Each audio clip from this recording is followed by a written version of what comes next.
Alright, this is that treasurer's desk I'm going to be working on. I'm going to rebuild it in a gray and green marble. Should look really nice. As you can see, there's no support in the corner. We'll be fixing that, putting a faceplate on.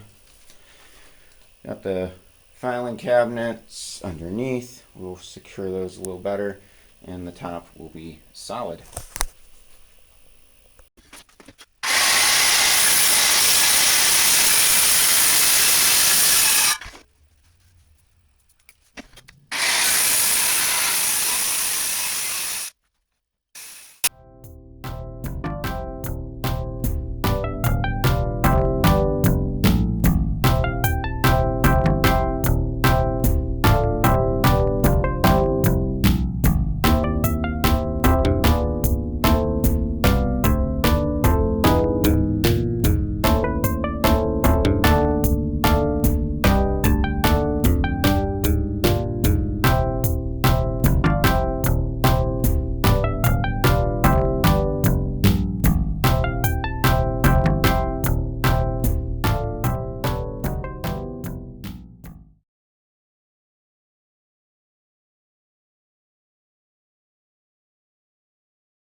Alright, here's that corner desk for the treasurer at the church. We've got smoky gray marble with a beautiful green vein.